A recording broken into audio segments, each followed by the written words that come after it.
habíamos hablado.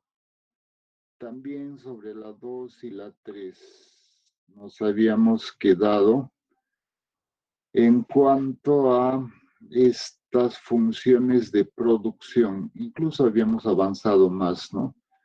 Decíamos de que una característica de los economistas es utilizar las funciones de producción y una función de producción es una especie de modelo económico. Si vemos la cuarta, ¿no? La producción, el ingreso nacional es función de la producción física y del saldo del comercio exterior, según los mercantilistas. Pero no van a encontrar pues un libro en el cual esté graficado. Esta es una interpretación. Ya les hemos dado el referente, es el profesor Virgilio Roel, el que en su libro Introducción a los métodos cuantitativos en la economía hace estas interpretaciones, ¿no? Según su forma de pensamiento, pues para los mercantilistas el ingreso nacional es función de la producción física y del saldo del comercio exterior. Para los mercantilistas también la producción física, que es Q, es función de la ocupación de los recursos naturales, de la productividad, del salario real, del tipo de interés. La producción física, o sea, algo parecido como el PBI, ¿no? El PBI es función de ocupación de los recursos naturales, de la productividad, del salario real y del tipo de interés. Las exportaciones estarían en función de la producción física y de los precios importados sobre los precios nacionales. Y las importaciones también, pero en forma inversa. Cuando un país produce poco, hay la necesidad de importar más, ¿no? Y cuando los precios a nivel internacional son desfavorables, también son favorables a nosotros como país, también se puede importar. Y allí nos hayamos quedado en el punto 7. En el punto 8, la ocupación es una función de la cuantía de habitantes. Cuando el número de la población crece, hay menos ocupación, pues, en términos absolutos, ¿no? Cuando crece la producción, crece la ocupación. Cuando crecen las inversiones, también crece la ocupación, ¿no? Eso es lo que se pretende decir. Repito, cuando crece la población, la cuantía de habitantes, es una función directa. La desocupación, la ocupación que diga decrece, ¿no? Cuando crece la producción física, más bien va a crecer la producción, y cuando crecen las inversiones, también va a crecer la ocupación. Estamos hablando de la función de ocupación.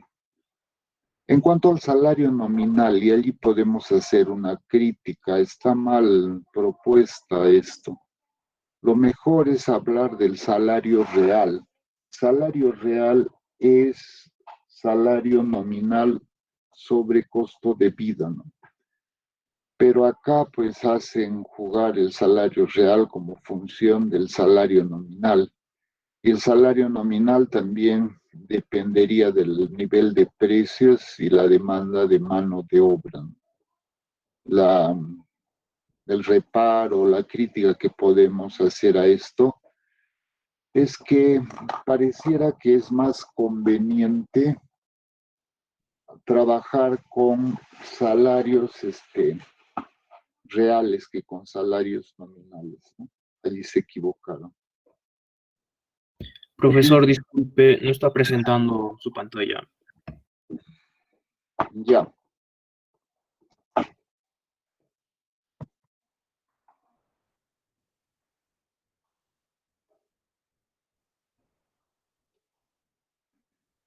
Eh, Nos habíamos quedado allí en la anterior clase. Estamos viendo las funciones de producción de los mercantilistas. ¿Qué dicen en el punto 6? De que las exportaciones son función de la producción física y de los precios importados sobre los precios nacionales. Entonces, es una función directa, pues. Si la producción física crece, las exportaciones van a crecer. Y si la relación de precios es favorable,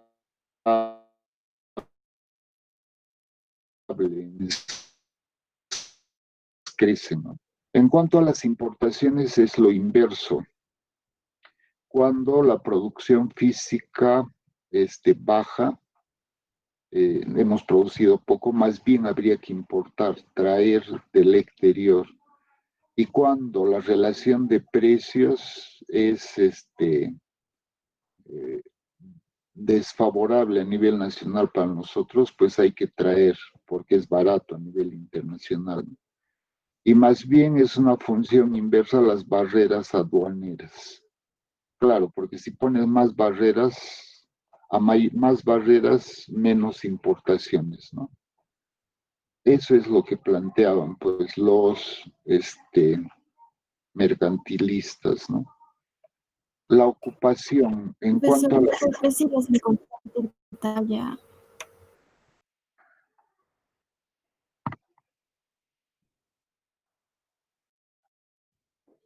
Ya. Estas cosas de aquí están en el aula, están como ideas económicas del capitalismo. Lo único que tratamos de hacer es explicar. Eh, Nos habíamos quedado acá en cuanto a las exportaciones. Las exportaciones son función de la producción física y de la relación de precios entre los precios de productos importados y los precios de productos nacionales. Tienen una función directa. Entonces, cuando la producción física crece, las exportaciones crecen. Y cuando la relación de precios es favorable para el país, entonces las exportaciones crecen también, ¿no? En cuanto a las importaciones, más bien es lo contrario. Cuando la producción física es baja, se ha producido poco, entonces hay la necesidad de incrementar importaciones, ¿no? Y cuando la relación de precios es favorable para nuestra industria nacional a nivel internacional, entonces las importaciones vamos a importar más. Más bien las barreras aduaneras es una función inversa, ¿no? Porque cuanto más suban los aranceles, los impuestos, las importaciones van a disminuir. Entonces la función de importaciones queda de esa forma. En cuanto a la ocupación pues es una función decreciente de la cuantía de habitantes. Crece la población, la ocupación va a decrecer, ¿ya? Crece la ocupación, decrece crece el número de habitantes que diga y decrece la ocupación. Pero es una relación directa de la producción física y de las inversiones. Crece la producción física, entonces crece la ocupación. Crecen las inversiones, crece la ocupación. En el punto 9 es donde nos detuvimos anteriormente. La crítica que se puede hacer aquí es que escogen mal esa relación del salario nominal. Lo más correcto hubiera sido plantear el salario real, y el salario real resulta simplemente de dividir el salario nominal sobre el costo de vida. Y así como está puesto aquí, el salario depende del nivel de precios, de la mano de obra y del salario real, pues tiene muchos reparos para poder explicar, ¿no?, esa situación. En el punto 10, los precios de las exportaciones son una función directa de los salarios nominales y de de la productividad. Es lógico esto, ¿no? Si los salarios son altos, los precios de nuestros productos que vamos a exportar también son altos. Pero si la productividad es alta, los precios van a bajar, ¿no? ¿Y qué es la productividad? Es un índice que mide el número de horas en que has producido un bien sobre el número de trabajadores. Entonces eres más productivo si en un determinado tiempo produces más bienes. Esa es la productividad, ¿no?, básicamente. En cuanto al tipo de interés, el tipo de interés es una función directa de la demanda de dinero líquido, demanda por transacción. Digamos, hablando del tipo de interés, porque está en todos casi, hablando la demanda de dinero, quiero aclararles que la mejor división de la demanda de dinero la hace Keynes, ¿no? Keynes propone que el dinero o la gente demanda para hacer transacciones y la demanda por transacción está en función del nivel de ingreso. Keynes también dice que la gente demanda por precaución y esto está en función del tipo de interés. Y también dice que la gente demanda dinero por especulación.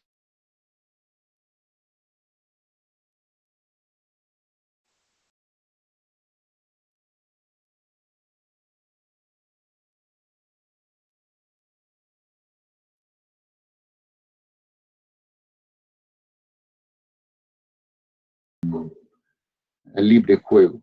En realidad lo que hace el gobierno es más o menos discrecional, ¿no? Una política de las tasas de interés discrecionales. No es que se fije tajantemente, sino las entidades financieras verán, analizarán a sus clientes y cobrarán el tipo de interés de acuerdo a la calificación que se le dé al que se está prestando, ¿no? Es así que en la práctica, por ejemplo, las cajas municipales, las financieras informales no te exigen mucha, digamos, garantías prendarias, no analizan bien tu historial crediticio, sino te prestan fácilmente, ¿no? Y como te prestan rápidamente, pues tasas de interés son altísimas. Y también sus tasas de morosidad, ¿no? O sea, es el riesgo para él. Pero los bancos, digamos, las financieras formales, te hacen pues un seguimiento al detalle y te cobran tasas de interés un poco más bajas, ¿no? Es un tema de discusión en la actualidad y algunos están señalando que es una especie de control de precios que se debe ejercer. Bueno, algo debe hacerse, pero escuchamos al ministro de Economía señalar que más bien con estas medidas el crédito se va a encarecer porque la gente va a preferir prestarse pues de los informales donde la tasa de interés es mucho más alta, ¿no? En realidad pues el Parlamento está tomando medidas este, inadecuadas, ¿no? Hay gente ignorante que no conoce mucho sentido común cuando la decisión para eso deberían tomarla los técnicos, ¿no? Y el economista está para eso, para actuar y dar opiniones o medidas en forma técnica, ¿no? Y bueno, ellos no conocen, pues, por eso se les comprende, ¿no? Punto 12. El ahorro viene a ser una función del ingreso y del tipo de interés. Aquí hay dos cosas que criticar. Primero, no está claro en qué nivel se está analizando el ahorro. A un plano macro. Obviamente, si analizamos en el plano macro, el ahorro depende pues de esto, ¿no? Del ingreso, ahorras más si tienes más ingreso. Profesor, disculpe, otra vuelta dejó de compartir. Escucha, resulta que mi router es problema de la máquina.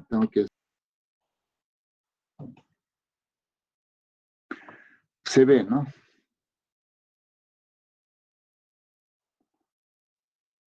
Ya, entonces, estamos acá. En cuanto al en cuanto al ahorro, ¿no? Parece ser que aquí hay más una visión macroeconómica. En realidad, cuando surge esa división entre macro y micro, pues es casi, la micro se funda en 1900 con Alfred Marshall y la macro en 1930 con Keynes.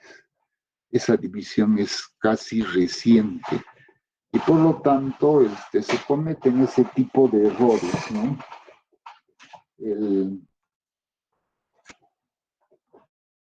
El hecho de, digamos, no saber si estamos hablando en el plan.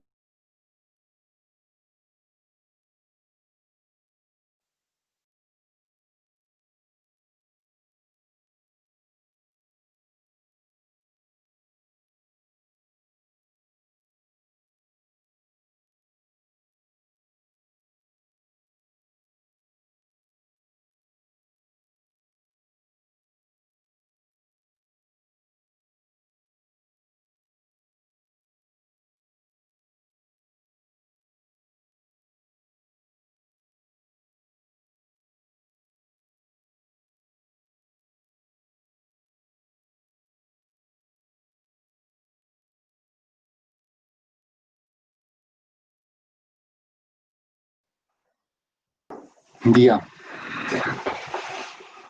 Decíamos de que el punto 14, la oferta monetaria, eh, en realidad lo determina el gobierno mediante, en el caso peruano, mediante el BCR. Y el BCR lo que emite es base monetaria y la base monetaria se emite en función del crédito interno neto, en función de las reservas internacionales netas y en función a la cantidad de oro y plata que se tenga. Esa base monetaria multiplicada por el multiplicador es lo que da la oferta monetaria, ¿no? Lo que nos pone acá es muy simple, pues muy simplista. La oferta monetaria en función al tipo de interés no tiene sentido y en función al comercio exterior sí, mediante las reservas internacionales netas, ¿no? Punto 15. La demanda de dinero líquido es una función de la producción física y es una función de la preferencia por dinero líquido. La demanda de dinero depende de otros factores también. Hay que tomar en cuenta lo que hemos dicho, la división de Keynes, ¿no? Demanda por transacción, por precaución y por especulación. Y con eso hemos acabado la parte correspondiente al mercantilismo. Y antes de pasar a las exposiciones, ya lo pueden estar colocando, quisiera ver las notas, ¿ya? Por supuesto. William Petty nació el 26 de mayo de 1623 en Londres. Fue un filósofo, médico, economista y estadístico inglés, uno de los fundadores de la economía política clásica burguesa. También fue influenciado sobre todo por el filósofo Francis Bacon, quien había propuesto el método inductivo para conocer la esencia de las cosas.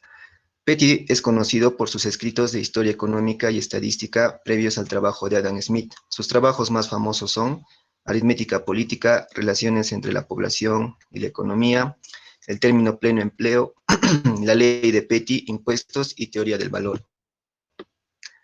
William Petty y el empirismo. Petty también fue pionero en el uso del empirismo en la economía. Petty estuvo influenciado por Francis Bacon y quedó fascinado con la ciencia experimental. Comprendió que la experimentación científica era imposible en las ciencias sociales, pero fundamentó sus estudios de economía en una base empírica. Creía que había que evitar el razonamiento puramente especulativo. Al contrario, el método exigía basarse solamente en los hechos empíricos. La aritmética política fue una corriente de conocimiento precursora de la estadística. El método de Petty se basaba en la inducción a partir de datos cuantitativos, por eso llamó a la nueva ciencia de la economía aritmética política. Los argumentos cualitativos debían reemplazarse por argumentos que posean número, peso y medida, porque eran más rigurosos. Los instrumentos de la economía eran la estadística, la contabilidad nacional y la demografía, pero eran ciencias instrumentales que no debían confundirse con la economía.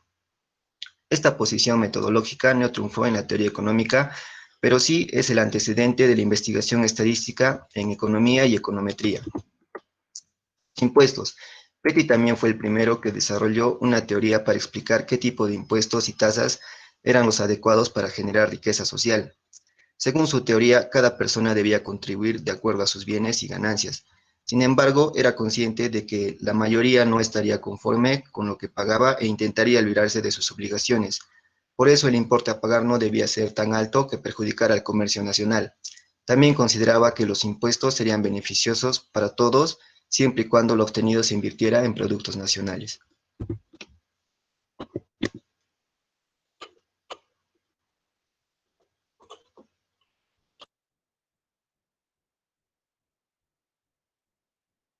La teoría del valor.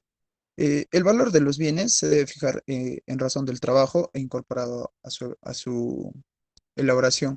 ¿Qué concepto tenemos de la teoría del valor? La teoría del valor o la teoría del valor trabajo es una teoría económica que considera que el valor de un bien o un servicio está determinado por la cantidad de trabajo socialmente necesario para producirlo, en lugar de por la utilidad que le encuentre cada consumidor de manera individual. Tenemos el valor político y el valor natural. El valor político se refiere a las costumbres y los modos de vivir y el valor natural al verdadero precio corriente. La renta de la tierra y el pleno empleo. La renta de la tierra se basaba netamente en el pleno empleo. ¿Y qué es el pleno empleo? Es un concepto económico que hace referencia a la situación en la cual todos los ciudadanos en edad laboral de producir o de trabajar, que vendría a ser la población activa, tiene y se encuentra en trabajo. Para esto nos basamos en la econometría. ¿Y qué es la econometría? Es una rama de la economía moderna y consiste en la aplicación de las matemáticas y las estadísticas en un análisis económico, y también nos basamos en la demografía, que es el aumento de población como base para la mejora económica. Petty pensaba que ese aumento era una fuente de riqueza, por lo que solicitaba que se adoptaran políticas para mejorar la demografía. Siguiente. El salario natural. Petty definió la unidad de medida del valor como la cantidad diaria media del alimento necesario para mantener a un trabajador. Es decir, Petty definió el precio natural del trabajo. Eh, este es el embrión de la teoría del salario de subsistencia clásica y marxista de la teoría del trabajo socialmente necesario. No obstante, Petty no explicó por qué los salarios tendrían que ajustarse a un salario natural, que sería el nivel de subsistencia. Las anticipaciones de Petty sobre la economía clásica. Petty destacó la importancia de la división del trabajo para el crecimiento económico y también la determinación del tamaño de mercado sobre la división del trabajo. También definió el concepto de excedente agrario como un producto del trabajo. ¿Por qué se obtenía mediante la aplicación de energía humana? A pesar de ello, dicho excedente se convertía en renta de la tierra y no en salarios. También explicó la renta de la tierra en términos del rendimiento diferencial, cuyo origen situaba a Petty en la diferencia de distancia de las parcelas con respecto a un mercado. Petty también anticipó los argumentos de la hacienda pública de los clásicos, estableciendo los principios de la tributación, la claridad y la certeza, la economía en la recolección, la facilidad en el pago y la proporcionalidad.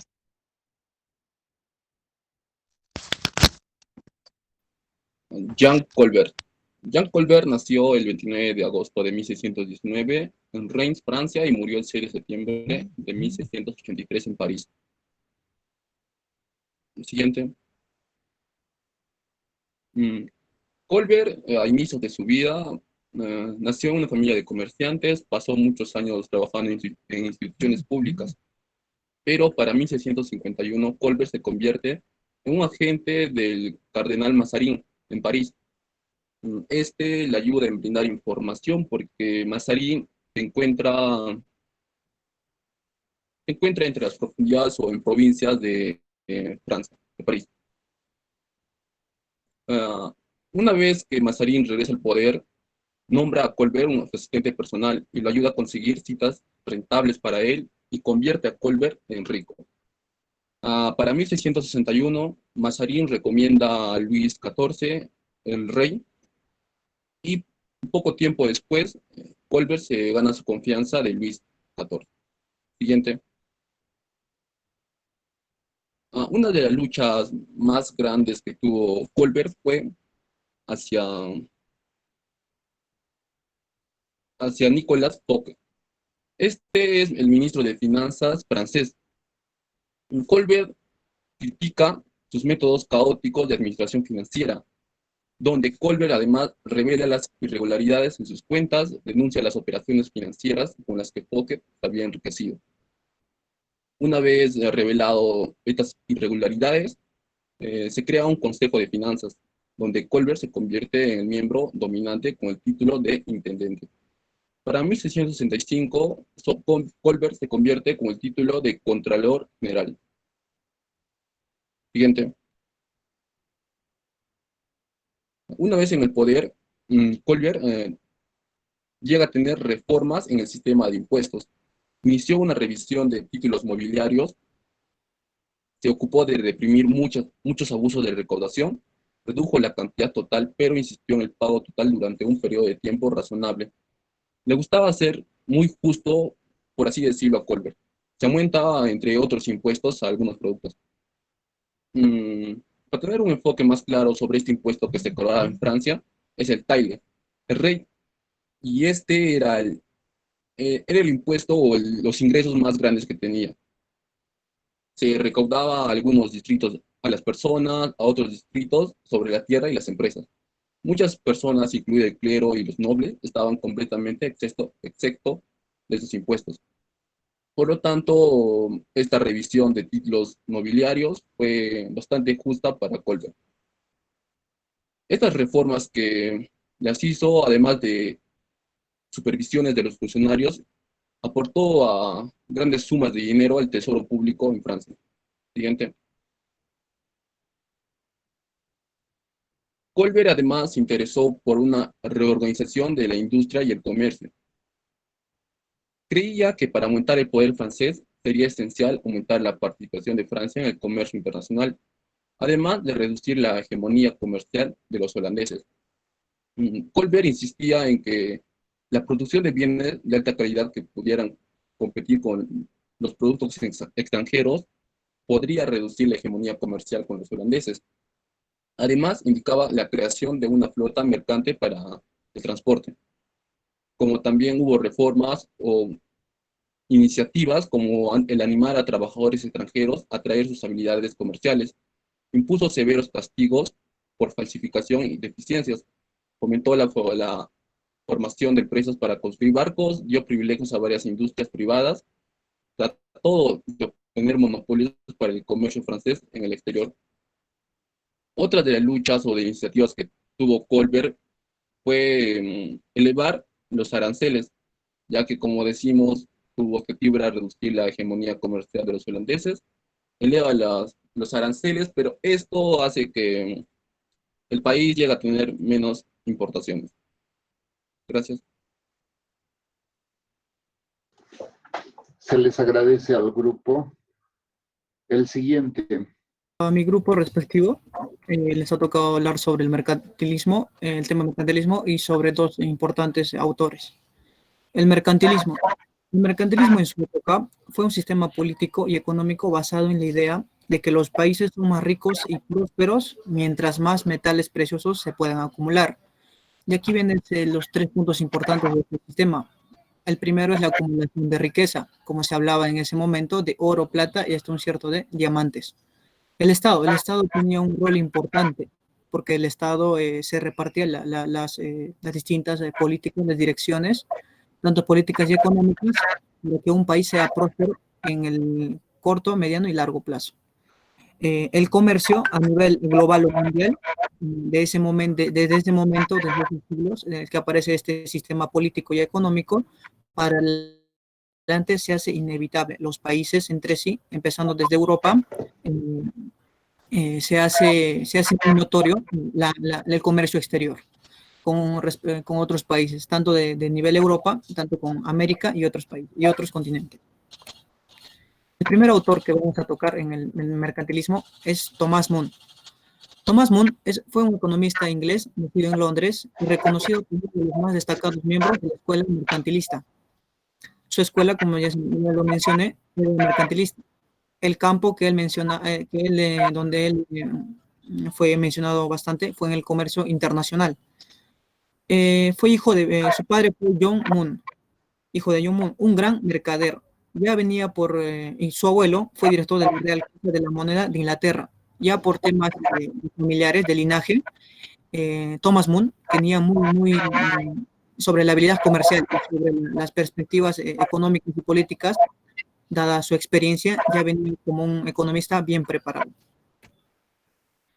En su momento fue un activo y próspero comerciante en Italia y en Oriente, obteniendo al parecer grandes riquezas. Después de haber, como les decía, bajo su experiencia comercial y empresarial, también con su manejo político y estudios de economía, él se incurrió en muchos temas empresariales. Esto hizo que acumulara grandes riquezas. Después de un tiempo regresó a Londres, donde fue miembro del consejo director de la Compañía Británica de las Indias Orientales, con la que estaba ligado por lazos también familiares. Cuando era director de la Compañía de las Indias Orientales, hubo escasez de plata en ese momento, en Inglaterra, claramente. Y Moon al mismo tiempo defendía la práctica de la empresa de exportar grandes cantidades de plata, oro y diamantes. En 1621 publicó un discurso de comercio de Inglaterra de las Indias Orientales, donde expone la defensa de las prácticas de la empresa. Aquí trató de rebatir también la acusación de que el comercio de las Indias Orientales estaba provocando la salida del oro, cual no era de todo cierto. Se opuso a los que defendían el control de cambios y la devaluación de la libra esterlina en Europa, Inglaterra, ¿no? Proponiendo como alternativa el fomento de las exportaciones, el comercio exterior. En sus obras justificó los medios precisos para enriquecer una nación a través del comercio. En el año 1630 escribe El Tesoro de Inglaterra, creado por el comercio exterior. Él hace dos divisiones importantes y estas en dos grupos, y aquí radica sus dos propuestas. Uno, por ejemplo, para que un país tenga acumulación de riqueza y tenga poder económico para más adelante, a largo plazo, menciona dos puntos importantes. Algunas medidas para incrementar las exportaciones, estas son medidas económicas, para incrementar las exportaciones, a lo que iba, al comercio exterior. Él mencionaba que esto era importante para un país. Y el segundo, los efectos de rebajamiento de la libra externa. En ese momento la moneda era importante a cómo era en comparación con otras monedas. Sus ideas generales empezarían sosteniendo que el comercio exterior era el principal medio que tiene un país para enriquecerse, como ya les había mencionado anteriormente. Otros puntos importantes también. La clave estaba en vender al resto de los países más de lo que se compraba, por lo que había que fomentar la industria nacional. El cultivar en terrenos baldíos para incrementar el número y calidad de los productos a exportar. Disminuir el consumo excesivo de bienes provenientes del resto del mundo, que el país exportador utilice sus propias naves con el consiguiente ahorro en gastos de seguro y flete. Los productos importados que pueden ser producidos en el país deberían estar prohibidos. De todo ello, se le considera uno de los pensadores del mercantilismo más importantes de la historia. Siguiente, mi compañero continuará con la exposición. Buenos días, profesor.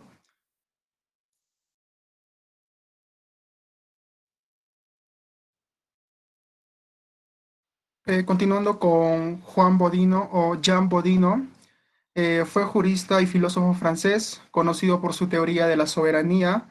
Las obras más importantes son Panorama Universal de la Naturaleza y Los 6 libros de la República. Sus padres fueron Catherine du Tertre y Guillaume Bodin. Sus hijos fueron Jean, Élite y Antoinette.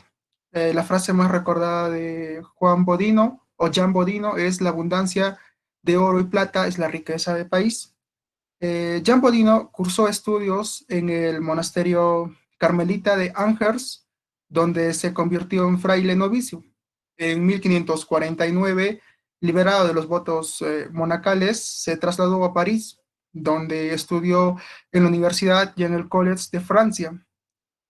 Famoso por su análisis de la soberanía que formuló en 1576 en Les 6 livres de la République, los 6 libros de la República, donde expuso una serie de principios económicos defendiendo el establecimiento de las limitaciones a la salida de materias primas y a la importación de manufacturas. Bueno, esta es su obra más conocida y traducida. En 1590 publicó su trabajo más importante sobre brujería, de la denominada des sorciers, de la denominada de los hechiceros. Un año después fue nombrado fiscal general, estableciéndose en Laon. Falleció a causa de la peste en 1596 en Laon, Francia. Siguiente, por favor.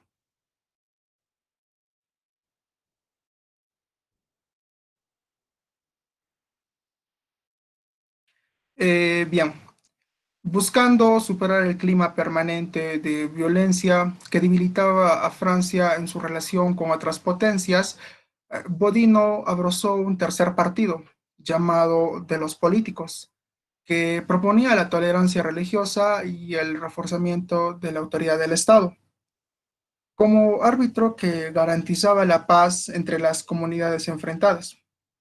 En consecuencia, y aunque había apoyado anteriormente a la Liga Católica, acabó reconociendo como rey al hugonote navarro Enrique IV, cuya conversión al catolicismo puso fin al conflicto mediante una solución de compromiso.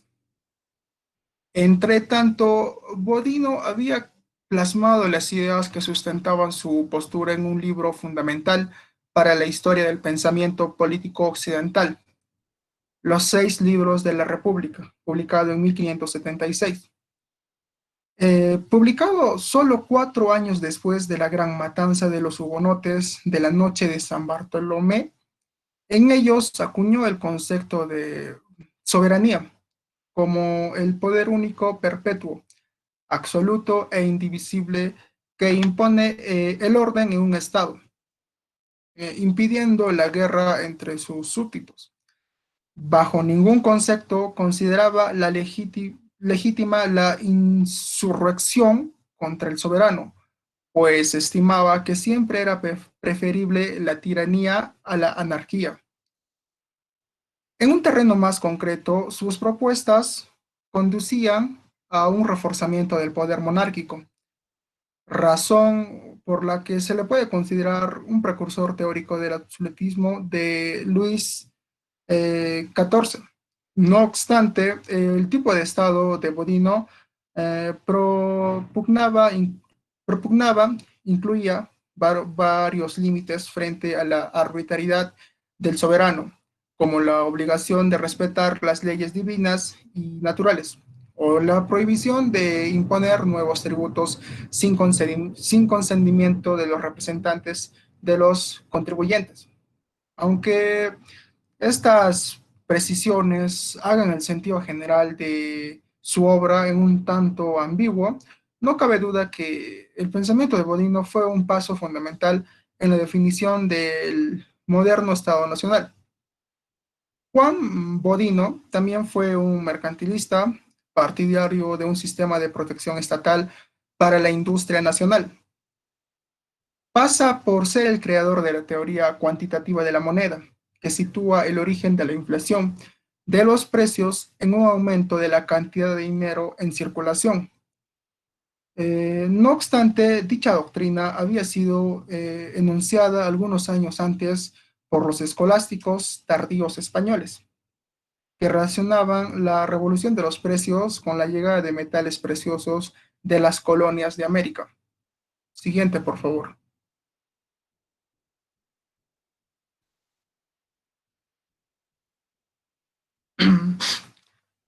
Juan Bodino escribe y piensa en el contexto de las guerras de la región entre calvinistas, los llamados hugonotes, y católicos en la Francia del siglo XIV. Afirma que el origen de la autoridad está en el pacto que se le da entre las diversas familias que componen las élites de una sociedad, que deberían ponerse de acuerdo en una persona o institución para que ejerza la autoridad y gobierno. Por ello, la persona que ostente el poder o la autoridad deberá tener todo el poder y ha de ser ofrecida por todos. Eh, Existen diversas formas de gobierno, teniendo en cuenta dónde se concreta la soberanía. Tenemos tres ejemplos. En la democracia, el pueblo como cuerpo posee el poder soberano. En la aristocracia, la soberanía es poseída por una menor parte de dicho cuerpo. Y en la monarquía, la soberanía se concentra en una persona. Siguiente, por favor.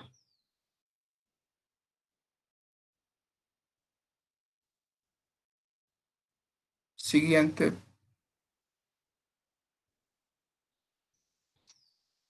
Las obras que escribió Jean Bodino son un método para facilitar el conocimiento de la historia, paradojas de Malestreet sobre el hecho de las monedas y el enriquecimiento de todas las cosas. Una de las más importantes, los 6 libros de la República, Demonomía de los hechiceros, Derechos de la distribución, El teatro de la naturaleza universal y Hectaplomeros de la noche. Conversación sobre el secreto oculto sobre los 7 sabios de una cuestión más reciente, el cual fue inédito hasta 1558. Gracias. Bueno, ante todo, profesor, compañeros, tengan ustedes una bonita tarde.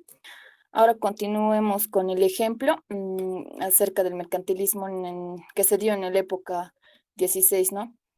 Tomemos como ejemplo Francia, ya que fue el mercantilismo como corriente de pensamiento económico tuvo su máxima expresión en Francia, ¿no? En el siglo XVI, bajo el mandato de Colbert, eh, que fue ministro de Finanzas de ese entonces del rey Luis XIV, ¿no? Durante su mandato, Colbert protegió e impulsó a las empresas agrícolas e industriales de Francia a través de subsidios, créditos y otras facilidades, mientras que al mismo tiempo imponía fuertes restricciones a las importaciones. Esta doctrina, que defiende todas las formas de actividad económica en pro de desarrollo de una nación, era una de las maneras del mercantilismo que consistía en aumentar las exportaciones y disminuir las importaciones de las naciones. Para que este tipo de pensamiento económico funcionase, en ese entonces el reino tenía que poner algunas prohibiciones y restricciones, las cuales fueron, una de las prohibiciones fue la prohibición a la exportación de metales preciosos. También puso un control de la moneda local, también dio impuestos y restricciones a las importaciones, también controló control de los recursos naturales, también dio subsidios, beneficios y facilidades a los productores locales, principalmente a los sectores agrícolas e industriales. Además, fomentaba el crecimiento de la población trabajadora. Estaba siempre al pendiente de que existe una mano de obra mano de obra barata que ayudara a los países a ser más competitivos a nivel internacional. Además, daba privilegios fiscales a las exportaciones y a la producción local. Bueno, el mercantilismo comienza a desaparecer a fines del siglo XVIII con el surgimiento de nuevas teorías económicas que tenían un carácter más liberal, que se enfocaban en aprovechar las ventajas del comercio. Uno de los críticos más destacados de las ideas mercantilistas fue Adam Smith, quien proponía la idea de que el libre mercado y libre cambio son elementos fundamentales para el desarrollo económico y el aprovechamiento eficiente de los recursos. Bueno, en la actualidad no existe este tipo de pensamiento económico, pero parecido, solo con la característica de que sea proteccionista, son los países socialistas que son actualmente, como por ejemplo Venezuela y Cuba. Gracias por la atención, compañeros. Se les agradece. Entonces, el día miércoles empezamos con